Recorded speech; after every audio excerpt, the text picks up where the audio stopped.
There's one huge mistake that stops bulging discs from healing. And in today's tutorial, we're going to explain what it is and show you how you can eliminate it to get immediate results. If you're new here, welcome. I'm Michael Fatika, the lead osteopath and a spine specialist here at Back in Shape. And we help people around the UK and all over the world fix their back pain and get back in shape for the long term.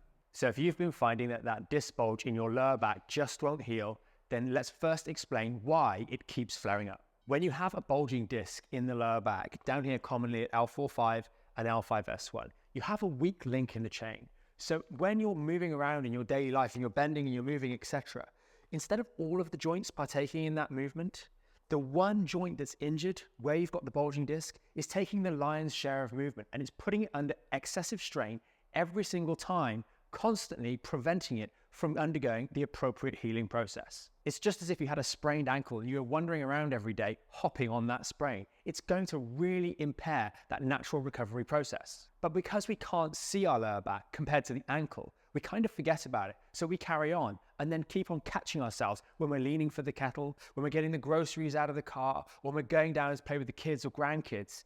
And this really undermines that healing process. And there's one common theme across all of these things that we can wrap up very concisely. And that is a fundamental lack of stabilization and control of the neutral spine. We discussed the most common failure to control this movement leak in a recent podcast. And we talked specifically about that movement taking place, such as when you're getting out of a chair in the examples I just mentioned.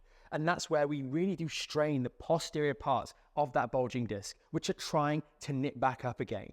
So let's start off today's tutorial, the active part, with going through a demo on how you can first test what your current mobility is like, and then how we can make it much more effective to fix this issue once and for all. So for the rest of the video, it's really helpful when you're trying this again afterwards, if you have a camera in this position here, so you can catch the side profile. This is the really, really important part. Because remember, it's not just a test that we're doing right now. This test will replicate all of those other activities we've already mentioned. So it's really important that we see that side profile when we're doing this. So the very first test is we're just going to see what you can do. So get the camera set up and go stand, have a little chair in front of you for support and confidence more than anything else.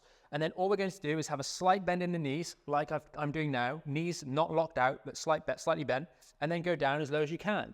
Now, some of you will do a number of different things. It's about having a look at what your back is actually doing as you do this. So if you want, you can always do it with the top off as well, just so you can see the skin a little bit better. Pay attention to how you felt. Did your back feel sore? Did you get any sciatica down the leg? Did you get any aggravation or any tension points? Make notes of that, because that's going to be really important when we get into the next part, which is about testing it correctly. The reason we do that first test is because you need to be honest with yourself. Sure, I can tell you what to do, which we're going to do now, but you need to be honest with how often are you doing it wrong every single day? Because these random flare-ups that happen on a moment-to-moment basis are because we're doing it the way you probably just did it, rather than the way we're going to go through it now. So same thing again here, we've got that chair in front of us. This time it's really important. What we're going to be doing is we're going to be getting close to the chair so that your shins are kind of touching it. And that's going to mean that you've got a slight bend in the knee, but they can't go any further forwards. That's the first and most important point. Then what we're going to do is we're going to drop our shoulders and we're going to pop our chest out. So the shoulder blades come down and back to engage the upper body and the middle back. And we're going to tighten our core and our lower back muscles. And then we're going to focus through the hips. The hips are going to move straight backwards as we go into the hip hinge. And as we go backwards, our torso lowers slowly. We will reach an end point at the point at which our hamstrings become tense and they will no longer allow us to go any further. At this same time, you're going to feel some tension in your lower back as the tension is equal between the stiffness in your hamstrings and the tightness in your lower back, maintaining a neutral spine, maintaining control over your spine. And this is as low as you can go. Then simply engage your hamstrings to pull your stiff torso all the way back up, and that's your test. Now go and have a look at what you found. So hopefully as you compare those two videos, the first and the second, you're going to see that your back looks a lot straighter, a lot more support. You'll probably feel that the muscles are engaged a little bit more. You might notice that as you go down, you go a little bit lower, you might feel that there is a little bit of compression through the spine, and in which case you need to stick to a pain-free range right now, but steadily, as the weeks go by, you'll be able to go lower and lower in line with improvements in your back and improved flexibility. Unfortunately, some of you with maybe longer standing disc bulges will really struggle even with that one. The simple fact of the matter is when we've got an injury down there in the lower back, we often don't have a very good marrying up of what our brain thinks we're doing and what our back is actually doing. The competence of the lower back is nowhere near what we actually think it is in our brain. And so we think we're being really good, but we're actually kind of doing something like that. And we see this all the time. And that's where the tape test, or using a little bit of tape, can really help you start to reconnect those 2 points between what the brain thinks is happening and what your body is actually doing. For this third test, we're going to do exactly the same as what we just did. But what we're going to do this time is we're going to find the two bony bits at the base of the spine, the dimples. As we come around on our hips, we'll feel them as we get towards the sacrum, which is the center of the spine. And then we're going to come up about an inch, 1 centimeter, 2 centimeters, an inch. And that's where we're going to stick the start of the tape. But you have to stand in that starting position first, like so everything's ready to move. The tape is then going to run for a couple of inches, maybe 3, 4, 5 inches, depending on your height, up the spine. It doesn't matter if it goes too high, but if you put it too low down, it's going to make the test inaccurate. And once we've got that tape on, we're then going to repeat the movement as we go through that hip hinge. All the same instructions as before, going down nice and slow and back up. And what you'll feel here, it's like having a reversing camera on your car. As you go down, if you're losing control at any point, you're going to feel this tape starting to pull. And what you do is you're using this test to refine that technique so you can do the hip hinging movement with perfection. It might be that you can't go very low. It might be that you have to just stick to a shorter range of motion. But using the tape, you can start to get an awareness of a safe range of motion when you're doing this hip hinge. So if you want a full demo of the tape test, we've got one for the squat movement, which is a really good one to check out. Link in the description, and you can watch that one after this video. Another really important movement for your back health, especially if you've got a bulging disc. So we've done the test a couple times. Hopefully you've practiced this, maybe 3, 4, 5, 6 reps of each one. And now you've got a degree of understanding about how to do the correct hip hinge, how to move your spine in that simple plane without putting pressure on that bulging disc. In this last part of the video, we're going to cover a 3-step action plan for you to incorporate this movement immediately to start reducing the amount of times that you are unwittingly aggravating that bulging disc, stopping it from recovering, rounding the lower back and stretching all those fibers instead of trying to knit back up and create integrity back in that lower back. Step 1 is to get practicing, starting now, doing 3, 5, maybe even 10 reps, 3, 4, or 5 times a day, whatever you can, with perfect form.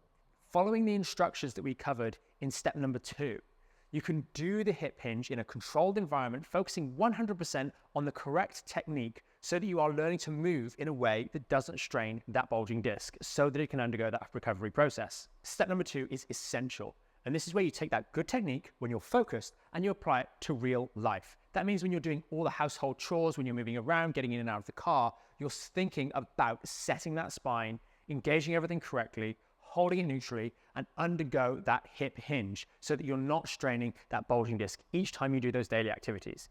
If you take a little bit of time to just evaluate how many times you're going to be doing a quote-unquote hip hinge throughout your day, it's absolutely everywhere.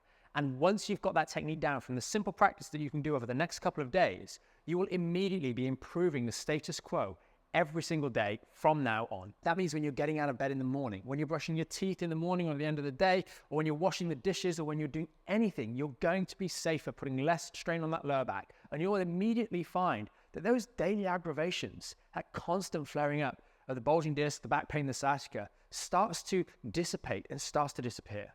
Step number 3 is the final one. You've mastered the technique, you're doing it regularly, you've applied it to your daily life. Now is to use the hip hinge as a great strengthening exercise that it is to build strength in that bulging disc.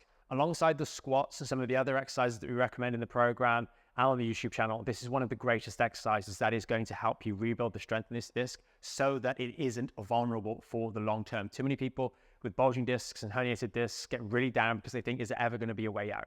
Once you've learned the foundations of good movement and you've eliminated the daily aggravations like we've discussed in today's tutorial, you need to get to work on using this great exercise to build strength.